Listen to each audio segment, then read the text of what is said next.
If you are concerned about the young professionals who you lead and their levels of stress, then you have found the right video, because I'm going to share with you some very simple techniques I've seen work to de-escalate stress levels, remove the angst in the workplace, and ultimately help leaders empower their up-and-comers to reach their full potential. I'm really excited about this model that I'm going to share with you, and I ended up creating it because I had an opportunity to work with some college students who were so receptive to fresh ideas, and B, were so stressed. Like, what they shared with me, they were so vulnerable. And I feel so grateful to have that opportunity to have that conversation. But it really highlighted for me how challenging it is if you are in your 20s or even into your early 30s, and trying to navigate your way around learning a new career and making a mark for yourself.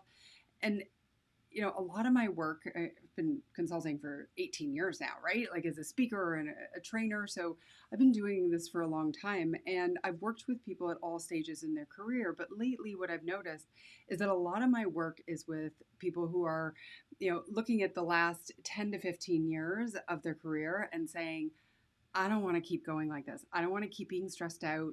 I just need to redesign how I'm approaching my life. But they have the golden handcuffs, so don't want to give up, right? But they are looking for solutions. And when I was talking with this teacher who brought me in to meet with her class, she's like, let's give them the tools now so that they can build their careers not having that overly stressed reaction.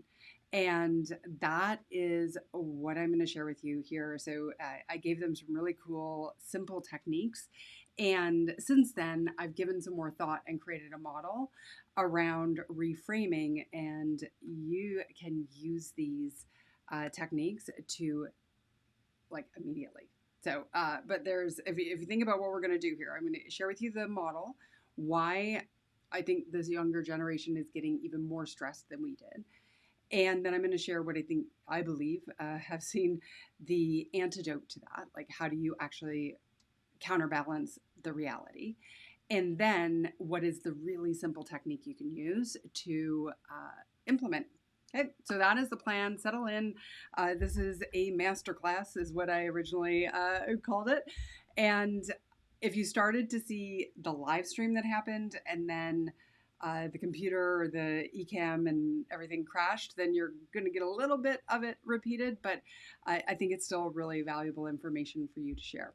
I will, because this isn't going to be live, unfortunately. But please know, if you have questions, if you have ideas or things you want to clarify in the comments, I will be monitoring the comments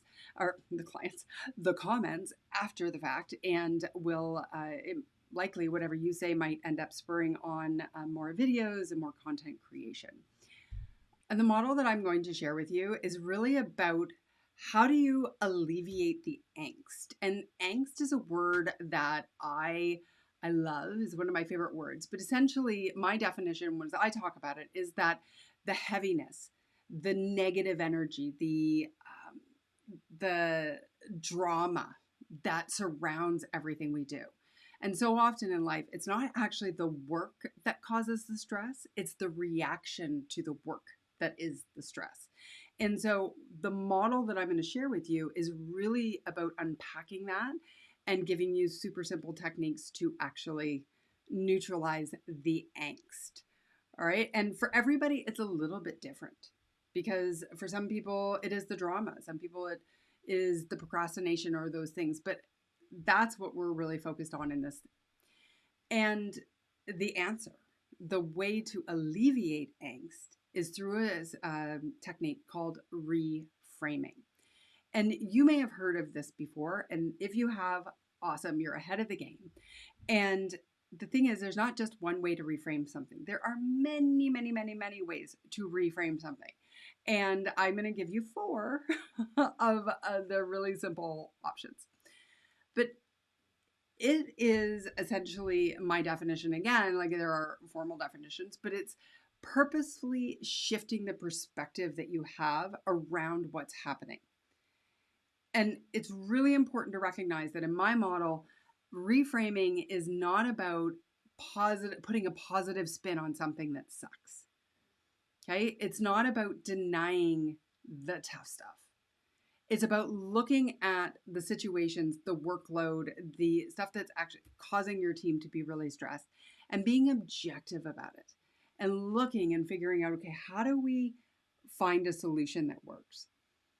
And like you've heard, like Tony Robbins, and I just heard a thing with Gary Vaynerchuk, who was saying, your perspective, you've got to shift your perspective on this. And we hear that a lot. So then the question is, how do you actually shift your perspective? Because you, as an executive, someone who's had decades of experience, what happens is over time, you start to learn how to shift your perspective. But what I want to do is I want to help your team to fast track that so that they don't have to go through decades of looking at things and feeling really like they're worrying a lot, or that they're an imposter and they're not doing a good enough job, or beating themselves up and walking on eggshells and being really negative. And like, want to try to help fast track that. And the way you lead right now for these up and comers, the people who have your emerging talent, will influence their approach to stress for the rest of their lives. So it's really important. I'm just going to close my window because apparently that's pretty cold outside. All right. So this is about reframing. And every conversation we have, I believe, needs a frame. And this is important from my perspective to frame what I'm about to share with you. First, I notice a lot of blame game going on, especially online. I have a video on helping somebody overcome victim mentality. And if you read through the comments in there, you can see it. And some of the articles that I've written over the years where it's like, well, if my leader weren't such a micromanager, I wouldn't be so stressed. If my, if executives would understand what's going on, if they could get their act together, if they weren't creating a toxic environment. This is not about blaming or judging. That's a different conversation about who is contributing to it. But I really believe that every person needs to take 100% responsibility for how they're showing up and do everything they can to remove their own angst and not create angst for others on the team. Okay? So not about blaming. The second piece that I think is so important is recognizing that leaders are not therapists. I'm not a therapist, right? I give ideas and I share, and I mean, I've been doing this for a long time and I've helped a lot of people, and I'm very blessed to have been able to do that. But again, down to everybody has to take 100% responsibility. You don't want to open up a can of worms. And I've heard that from leaders. Yes. And you can use some really simple techniques to shift the conversation, remove the angst without getting too deep, without getting too personal, without exposing something that you then have to pick up in a way. I guess that's what I want to say. But like in this environment where we have all the advice online, right? Like there's a lot. I think it's easy to give blanket advice and then miss the point that you have to listen to what somebody's saying and then apply it to your own circumstances and come up with what your own thought is. Okay, so that's what I would encourage you to do as I share this model with you. Also, obviously there's no charge for this. It's going to be up on YouTube and LinkedIn and all of that. But if you want to go deeper, by all means, you can visit the link on the page there and look at I offer keynotes and training and different coaching programs that you can engage me with to help work with either you or your team or your executive team as well. So let's really dive in. Highly stressed emerging talent. And, as I was working with that class last week, I noticed they were so vulnerable with me, as I've already shared with you, but I felt like taken back in time. It was like I could see the anxiety that I had 25 years ago, even 15 years ago. And I remembered what it was like. And I think we get so far in our career and we just have been through enough things and life has beaten you up enough perhaps that it's hard to put yourself in their shoes. And I remember what it was like to feel insecure, to walk into a room and walk out and feel like I completely embarrassed myself because I put my foot in my mouth or said something stupid, or, and I would lose sleep at night and just feeling like I can't do this, but yet wanting to. So kept going and kept showing up and falling and embarrassing. Like I remember that anxiety. And, looking back at your 25-year-old version of yourself, and maybe you forget what it was actually like. But I think it's important to recognize that the youth of today, when I say youth, I'm talking young adults here, right? I'm not working with teenagers, but they've just gone through and lived in a different way. And I think this is going to influence here. So I'm going to try to zoom in a little bit on this. I think you want to be able to see it. There we go. Okay. So what contributes to this? So this is the frame around, you've got this highly stressed up-and-comer, really talented. You want to help them sort of get out of their own way. Well, the first thing you're up against is unrealistic expectations. All right. They have literally grown up with the idea that what they see in other people is reality. And it's not. And you know that, and I know that, but they probably even know that too, because they're doing it, right? Like they're putting up their best images and not sharing the truth of what's happening for them in their mind or behind the scenes, behind the smile. In the unrealistic expectations on so many levels, right? Like I need to be making, $150,000 in my first week of work, right? Or my first job. Or I'm going to become a business owner, but I have absolutely zero experience, or become a life coach and I have no experience. Doesn't mean they can't do it. They could do it and figure it out. But like there's just this reality of unrealistic expectations. Then, because they've got such unrealistic expectations, that ends up leading to, by the way, so they're failing to meet the expectations they have on themselves. Then it leads to harsh judgment. And that just makes it even harder, because what does that do? That, when you're judging yourself and you're like, oh, I can't get this right, I'm such a loser, or whatever the word is, leads to diminished performance. Which then, I'm just trying to stream in here a little bit. Sorry, I should have tried to figure out how to make that bigger. That leads to unmet potential. So think about this cycle. You've got unrealistic expectations, standards that you're holding yourself to that are completely impossible, thinking everybody else is moving ahead faster than you are, and you are this stuck person in the middle. And then that leads to, I can't believe I can't do this. What's wrong with me, etc., which then impacts how you show up.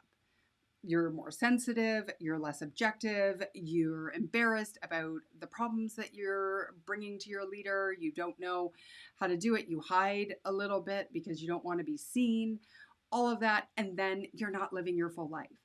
And I understand that this applies to everybody, right? And I think this is like, I'm looking at that and going, yeah, seems like me too.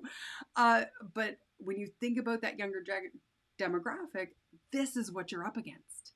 This is what you've got to figure out. And so what is the counterbalance to these? This is what we need to achieve in order for you to actually help relieve some of that angst. Okay? So they need increased objectivity. That's what counterbalances unrealistic expectations. So understanding the human experience, having more more realistic view of how things operate or what the problem is, right? Then what's the antidote to harsh judgment? One of my favorite techniques, compassionate curiosity. And what do I mean by compassionate curiosity? Well, instead of judging, oh, I can't believe I did that. It's like, well, yeah, of course I did that because I've done that for like the last 25 years as a reinforced pattern. So yeah, I did it, but why did I do it? Or what were the factors that led to it? Or what could have happened? What could I have done differently? That to me is when we've adopted a growth mindset, when we're being compassionate and not going, oh my gosh, you're such an idiot. I can't believe you did that. How stupid of you. What's wrong with you? You're never going to get this together. That's harsh judgment. Compassionate curiosity is like, yeah, you did that. Probably not a great idea, not a great choice. Wish you wouldn't have. And why? Without going too deep. This is where I'm talking about like that. You're not a therapist, but it's like just adopting that mindset of compassionate curiosity. So powerful. And then we looked at the diminished performance. Well, how do we fix that? Well, we need better problem solving. How, when you're caught up in that spiral of harsh judgment, can you come out of it faster? How can you look at something and be like, yeah, I can think for myself. I can figure out a way to get through that.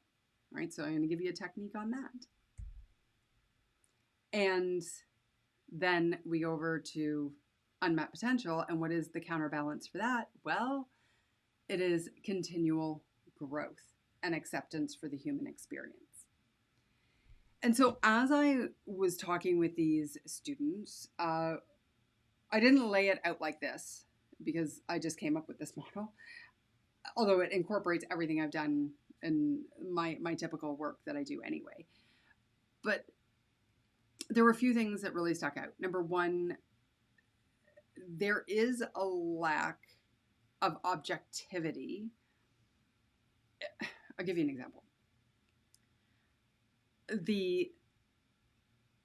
If they make a mistake, okay, so we were playing out this kind of cool exercise around, how what you say will influence how you feel, which influences how you behave. Okay. And so I had each of 3 students adopt that. Okay. And so, the first guy said, like, I'm such an idiot. I can't believe I made that mistake. And it was really interesting because I challenged them and I'm like, but you're learning, right? And so what's the definition of learning? It's like, well, you don't know it to begin with. So the expectation to not have a mistake or to judge yourself and think you're an idiot because you made a mistake while you're learning feels a little bit like denying the human experience. And how can you do a good job? How can you learn? How can you creatively problem solve if it all begins with the unmet, unrealistic expectation of you don't get to make a mistake, that nothing's ever going to go wrong? Like, something's going to go wrong.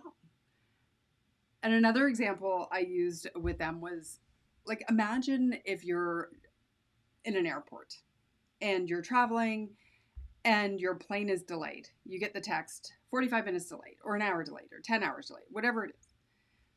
And people will get so stressed out about that and so angry and so upset. And yet, since the dawn of time of travel, there have been delayed flights and there's been lost luggage and there have been mechanical challenges, and all of that exists and is true. But why are people acting like it's the first time it's ever happened? Why are people shocked by it? It's like this expectation that everything is going to run on time. Now, yeah, I can understand the other side of the argument. The airline should be better. They should learn how to run things. There should, it's not that hard to get your luggage there. Yeah. I get it. That can also be true. But the expectation that something isn't going to go wrong in learning, in project management, in travel, in anything, is setting yourself up for failure. And when we think about these young professionals coming through, they think that things need to be perfect. And I get it. I think most of us do, right? Or have that in us. If you were ever a high achieving, A-type personality, if you've been striving for something in your life, in your career, you've got it too. But for them, it's just magnified because they don't have any time to absorb. Like if you think about the rate of change, I don't want to get too off track, but I'm just spitballing, and I said I'd do this like it was live. It's like when we made a mistake when we were younger, okay? Like there, you would work on one thing and you would screw it up, and then you would move forward and you'd like sort of absorb it and you'd learn how to do it, and then you'd nice kind of move on to the next thing. But these, because of how high a pace everything has come to them, right? It's like you screw up and you're on to the next thing. You're on to the next thing. You're on to the next thing. You're on to the next thing. There's no time to absorb the fact that mistakes happen and it's okay. Anyway, I kind of got off track there, but I think that if you just think this part, now I'm going to give you the how do we actually implement this.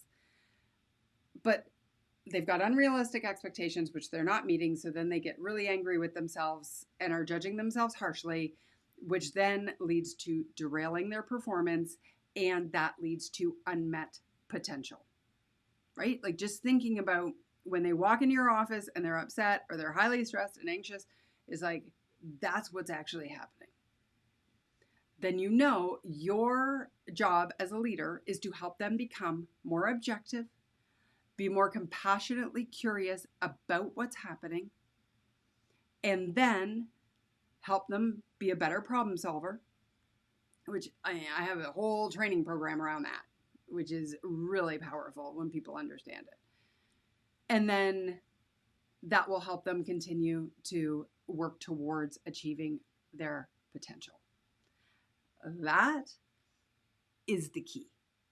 They're stuck in the red on the inside of the frame, and your job as the leader, in my estimation, is to help bring them out to the green, the next level of frame. Now, that can be tough because you may not even be doing it yourself, right? But let's choose. I'm going to give you one idea for each part of the frame, each side. Now, I have many frameworks. It's how my brain works.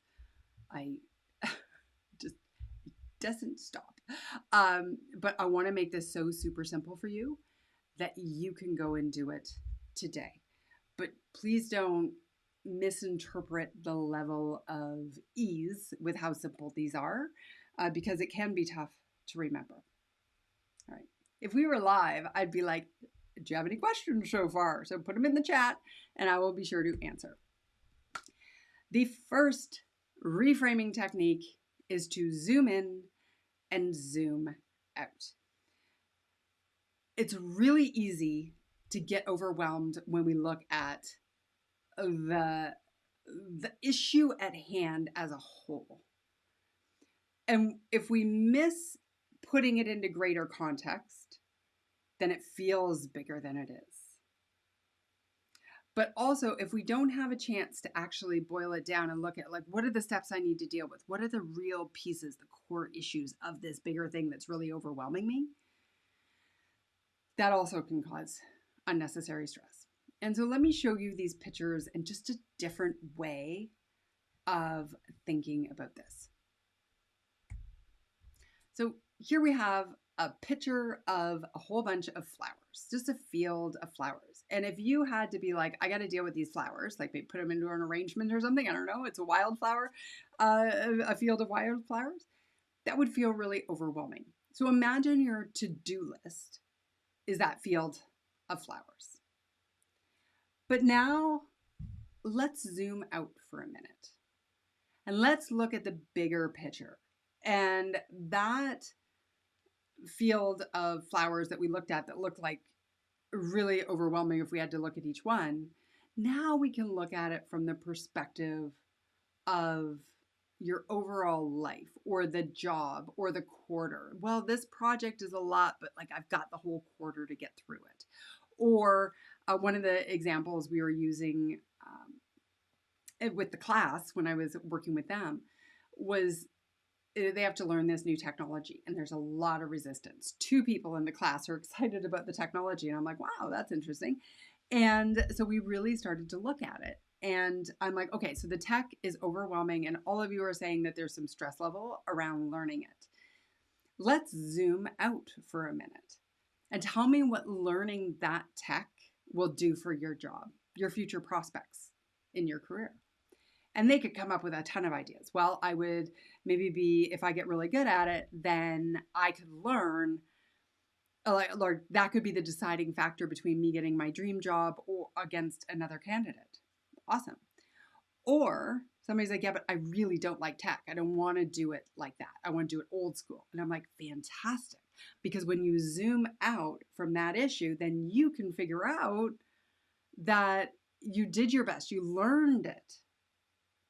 But you realize that your competitive advantage is that you are old school. But if we only looked at you got to learn the tech and we didn't put it into a greater zoomed out context, they were resisting. They were resisting the effort it took to learn it. Okay? But when we zoomed out, everybody could create their own story of how that could be important in the greater context of their life and their career. And that just alleviates some of the angst because we need context to understand what we're doing. So that's the zooming out feature. But then there's the zooming in. And how pretty is that? Because you don't get to see the bee on top of the one little flower when we look at the collage of all the wildflowers. And in the example of learning that new tech that they were so stressed about and it's caused so much angst among the entire class, when we zoomed in, it was like, all right, so now let's get really nitty gritty with this. Tell me, to learn this tech, what do you need to do? And they yelled out a whole bunch of tasks, right? And so I created this little spider web. I call it a spider web. And if you ever get overwhelmed by your overall to-do list, you need this technique. I'm not going to go, I don't have anything to draw right now with it, but check out my online course, Take Back Your Weekends. It's all about, or take control of your time. I don't even know what it's called right now, but I'll tell you the philosophy in there on how to never be overwhelmed, really important. But the idea being like, let's zoom in. And we literally took it down to 5 and 10-minute tasks. And there were a bunch of them, like 10 to 15 things that they needed to do to learn how to use that technology. And I'm like, okay, what if you put the blinders on, forgot about all the rest of the field, but just focused on task A, and then B, and then C, and then D, and E, and onward, until all of a sudden you've learned the tech. That reframing technique, zoom in, zoom out, actually I prefer to zoom out first and then zoom in, can be so fast. And it can completely alleviate the angst when you see the greater context and when you see that it's just little itty bitty pieces of a bigger puzzle and you only focus on one piece at a time. And that's easy to lead. Okay, so that's reframe technique 1. So let's dive in. And again, if we were live, I'd be like, are there any questions? And that would be the moment I would have a drink of water.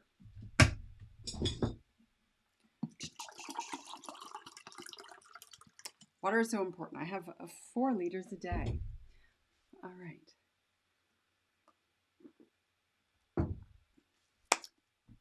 All right, let's dive in. Now, harsh judgment.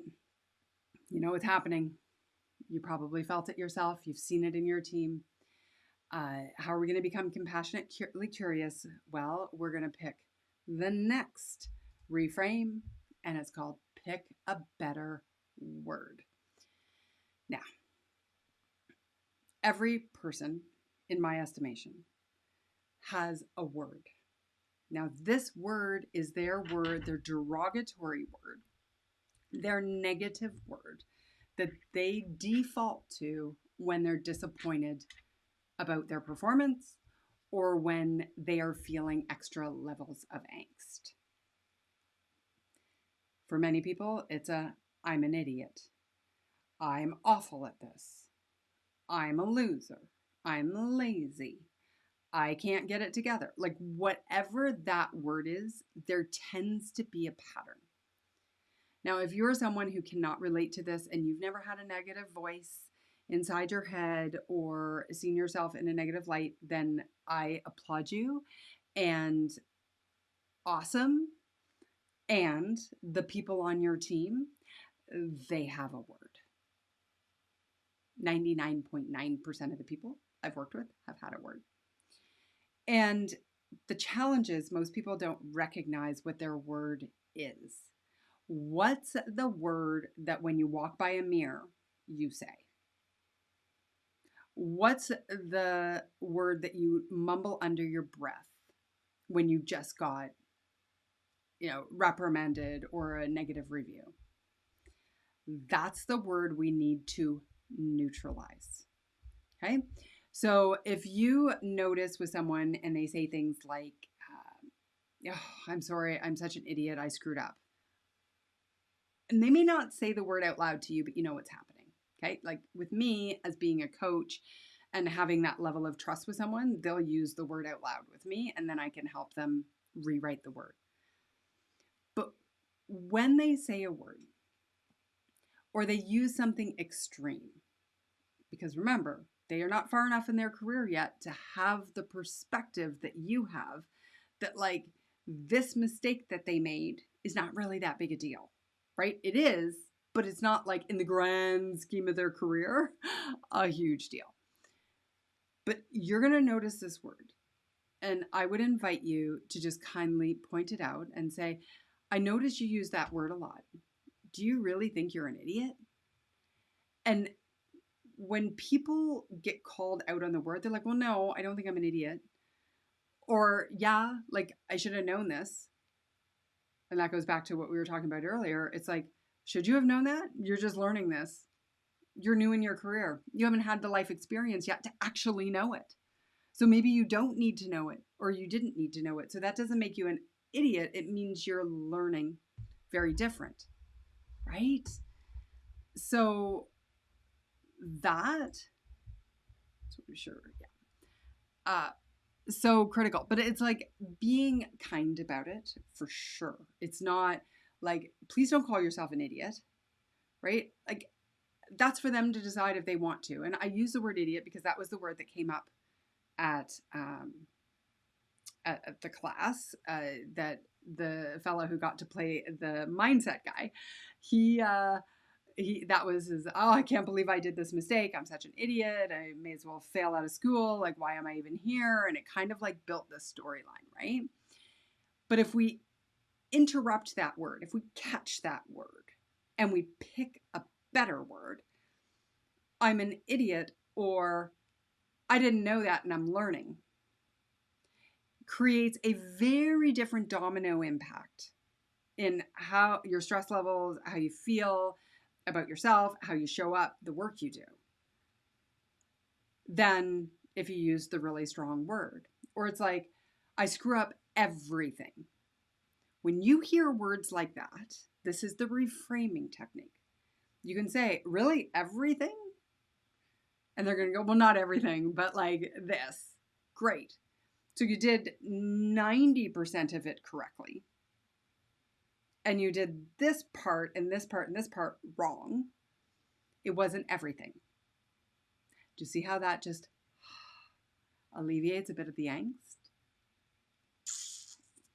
Pick a better word. And I wrote an article on this.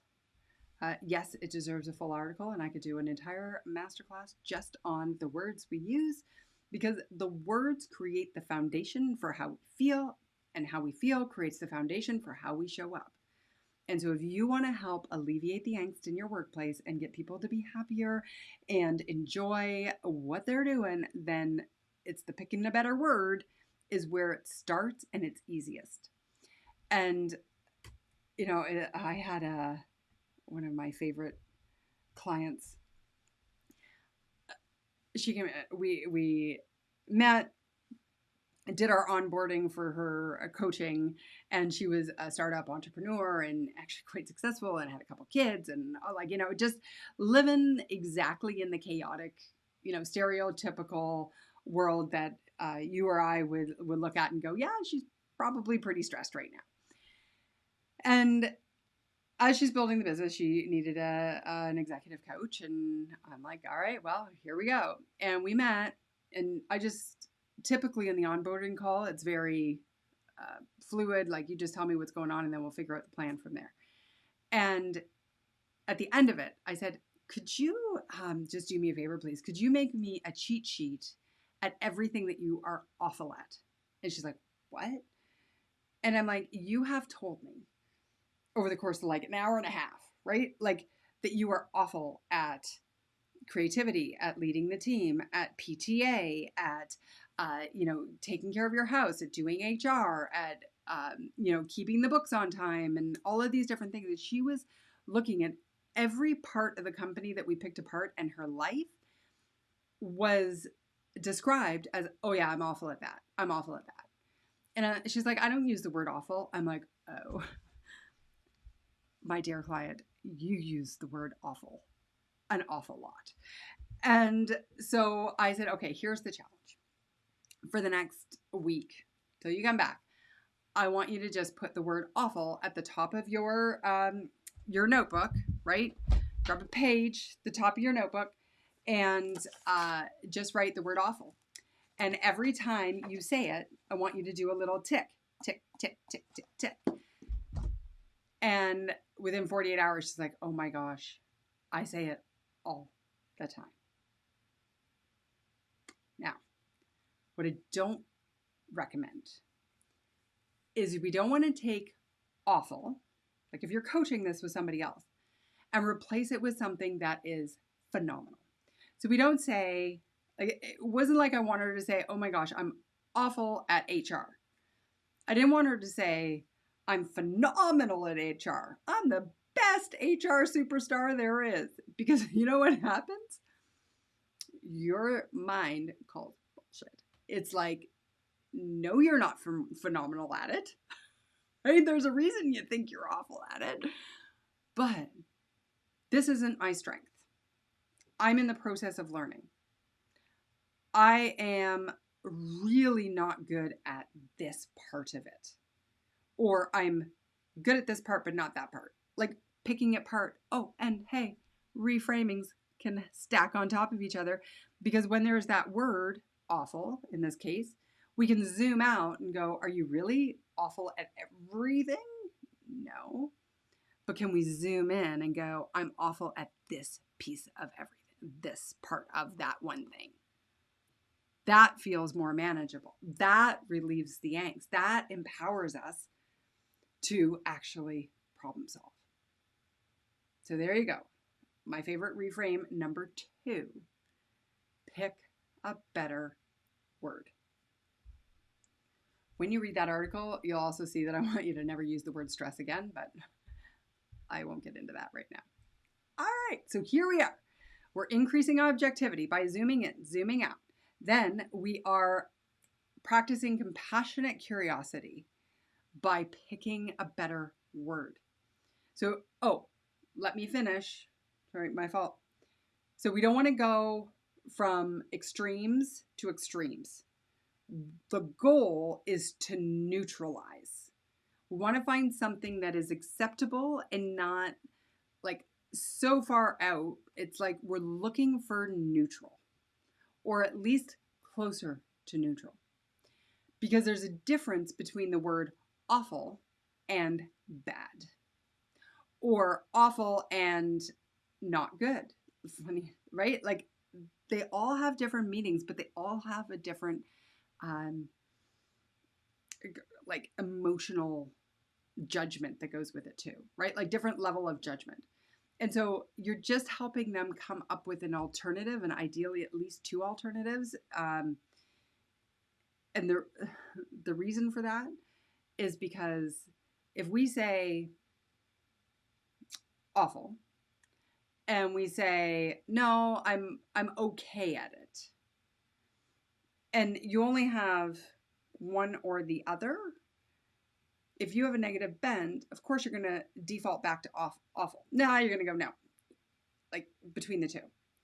But if you have three options, it kind of tricks your brain a little bit. Okay. So you can go, I'm awful, I'm okay at it, or I'm, not great at it. Three different energies. You're probably going to, like, your brain can go like to the extremes, get rid of it, and settle in the neutral or zone. Don't know if neutral or zone is actually a zone, but you know what I mean. Obviously, when I go and I do training, I write on the whiteboard or the thing because you can see me using my hands a lot, but I couldn't get the tech to work to do it today, so you get my jazz hands. Okay. I wish I could get feedback with you, like answer your questions right now. It's like, I think this makes sense, right?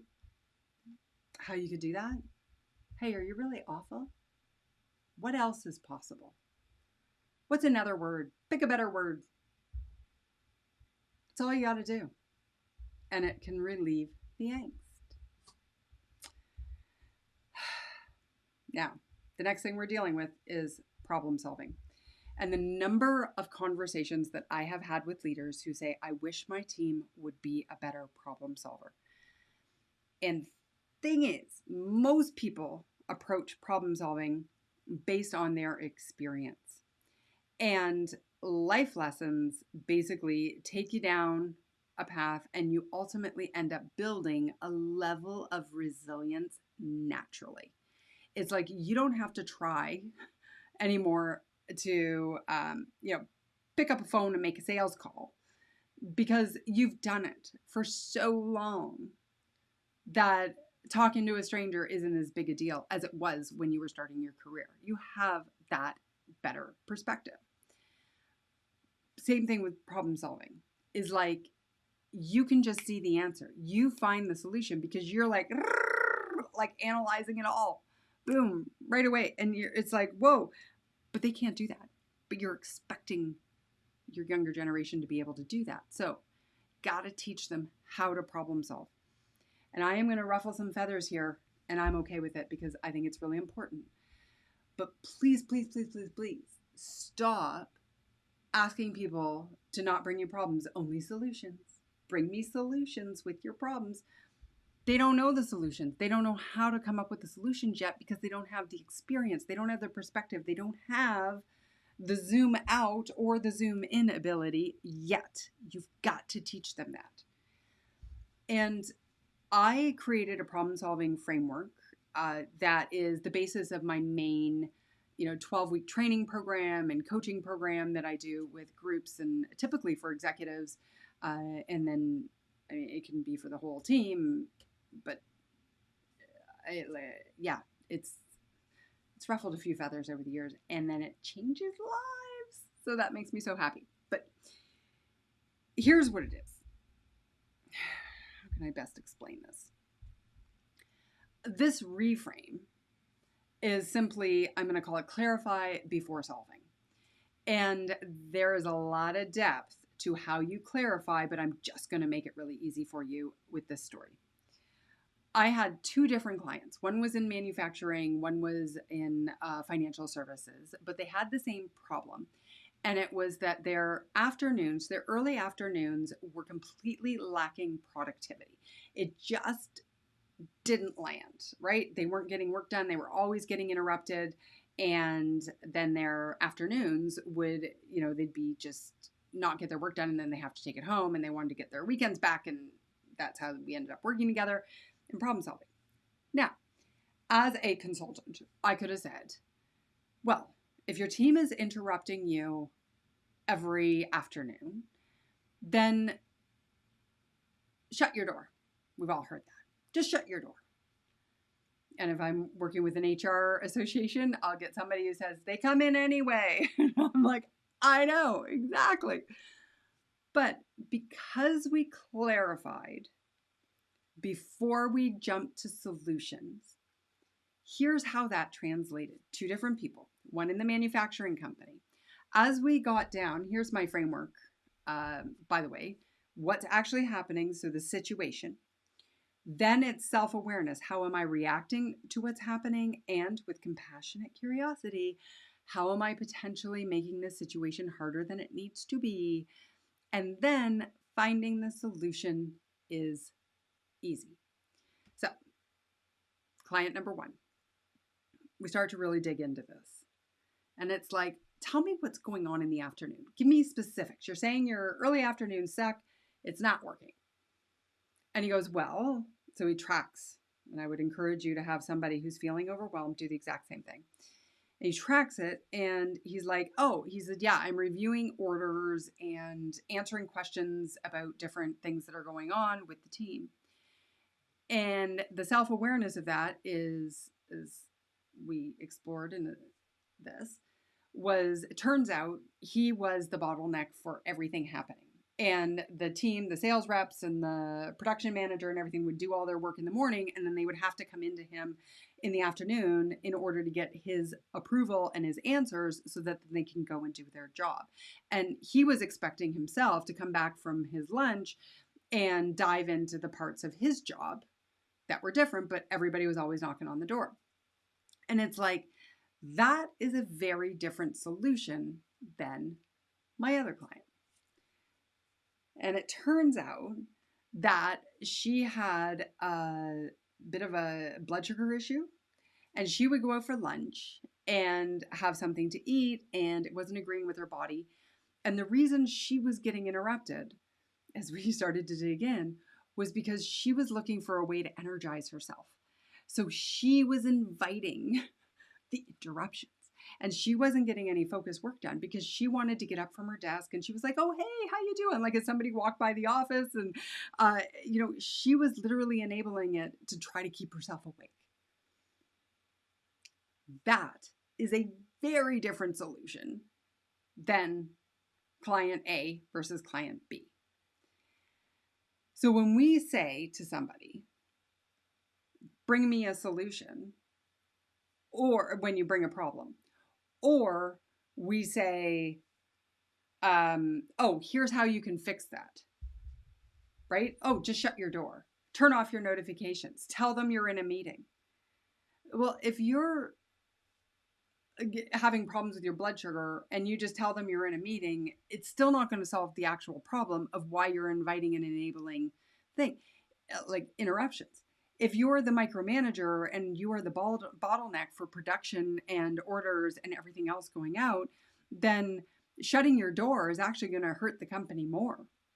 So it's great to have a solution, and to have, and this is where I get really struggling with a lot of the advice online, is like, here's, like, even when it comes to things like exercising, right? Or meditating, both incredibly, incredibly valuable. But if you have somebody who has a trauma experience, or who is ADHD or anything, like, and you tell them to meditate by closing their eyes and being quiet and think, they may not feel safe.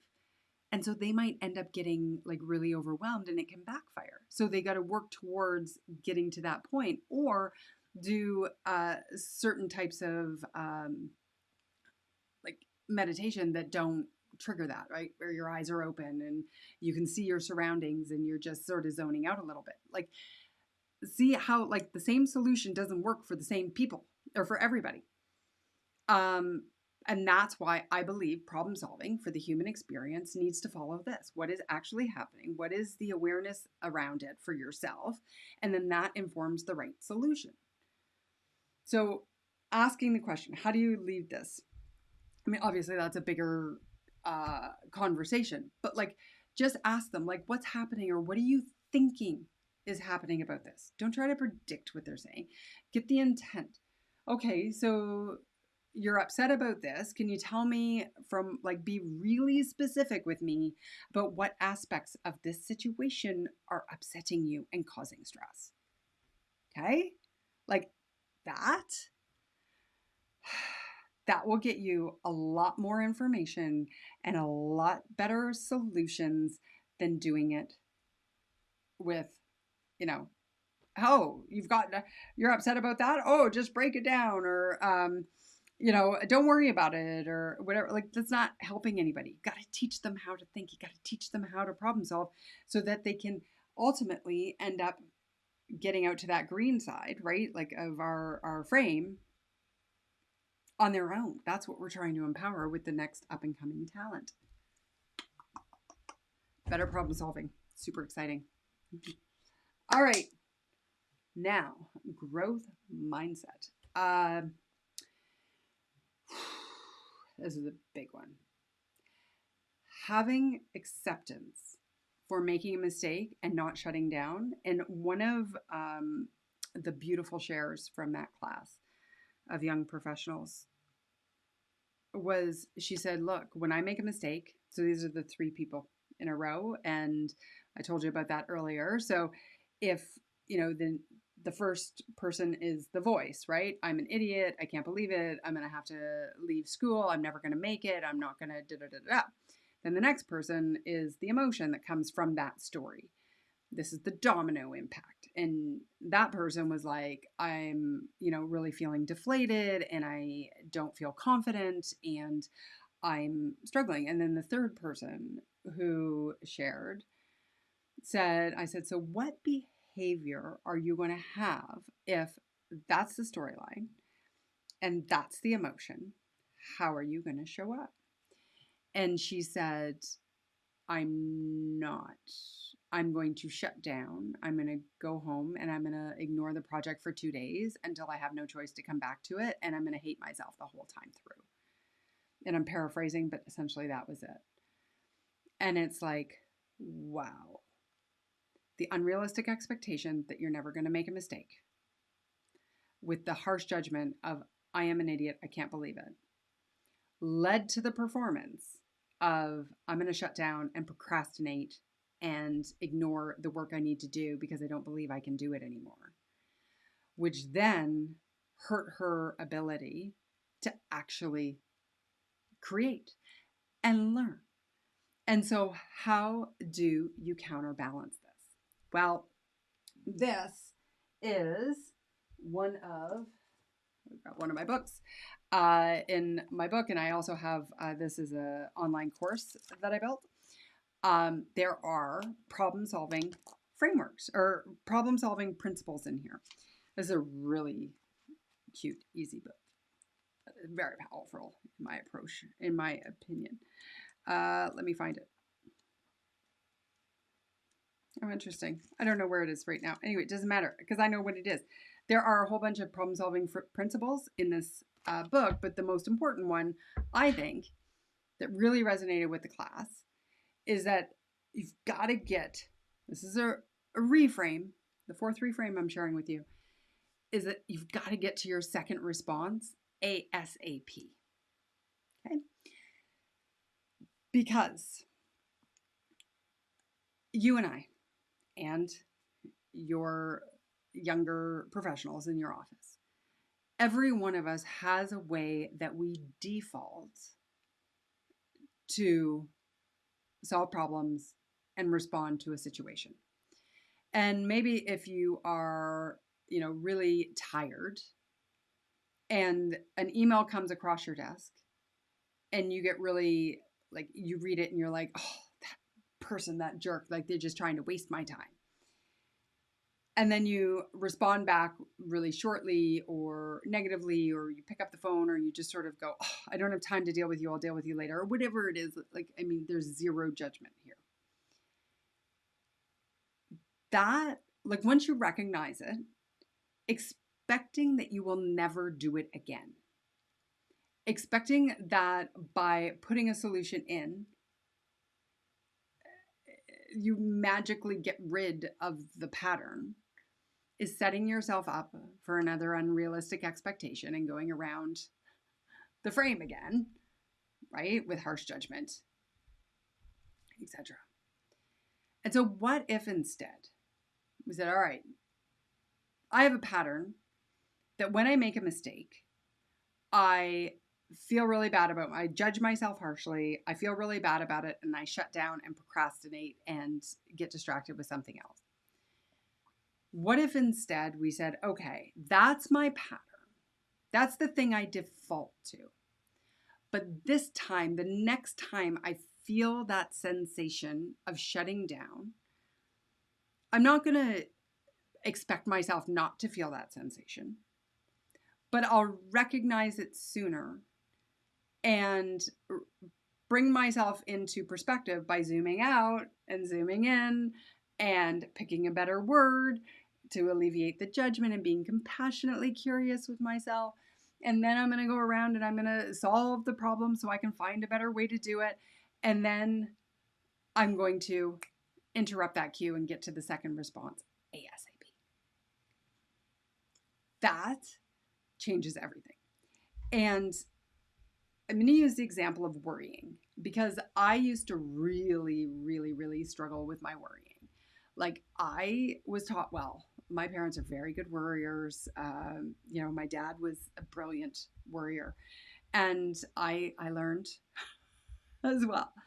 And when I realized how much that was draining my capacity, I decided I no longer wanted to be a worrier because it never got me anywhere, right? Like it was just spinning my wheels, imagining what could possibly happen, trying to create like this crystal ball that never came to be.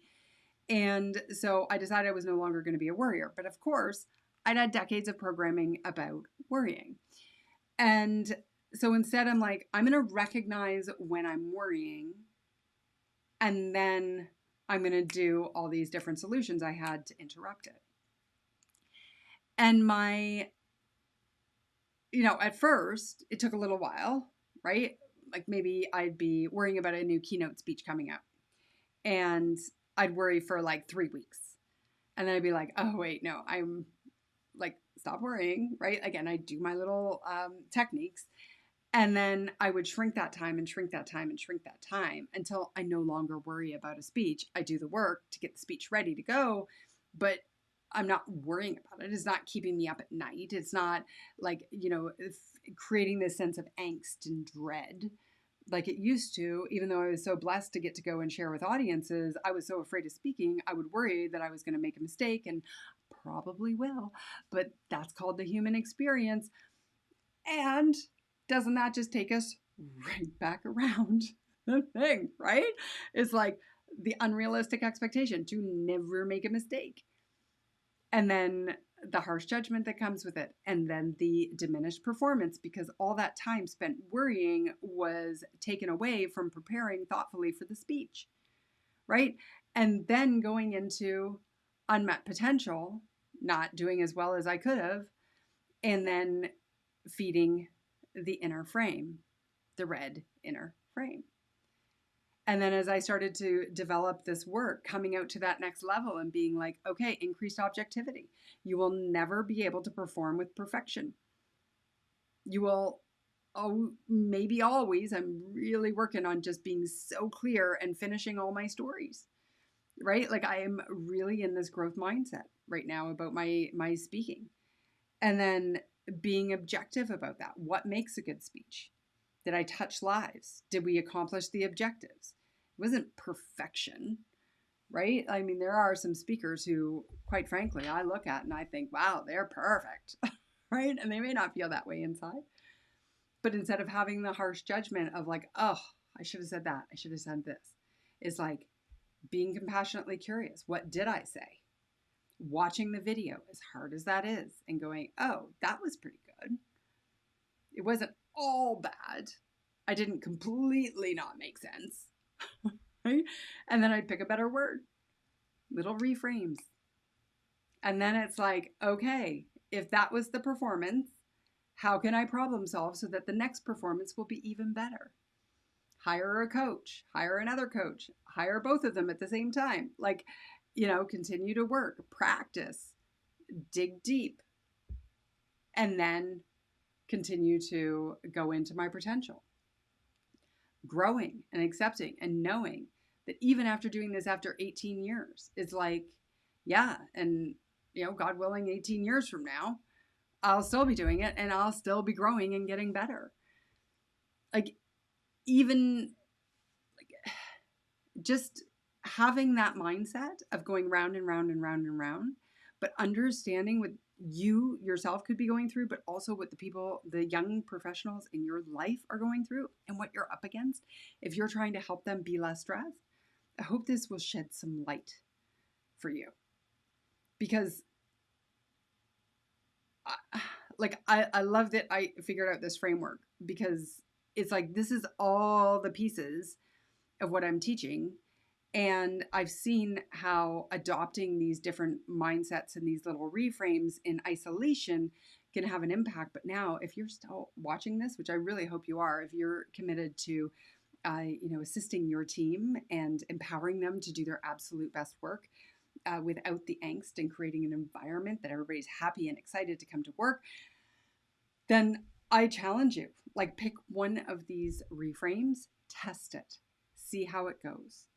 Right? And all of these are super fast, happen in real time, and are about alleviating the angst, not adding more onto your plate. Okay? And then let me know how it goes. In the meantime, if you want to explore how to go deeper, if you're planning a conference, hey, I've been working on my keynotes and they're awesome. So please, and my training and all of that, after I shared all of that with you, let me know. AllisonGraham.com, and you're welcome to explore there. I have coaching, I have online programs, so that are self-guided. So there's some that are, there's one that's about problem solving, and I developed that. I've had people send their employees through it or themselves. And it really is about how do we become objective and diving into that problem solving framework. And then the one about take back your weekends, which is more about how do you just zoom in. It's more about the zooming in to get the work done in a shorter period of time. Okay. So that is there.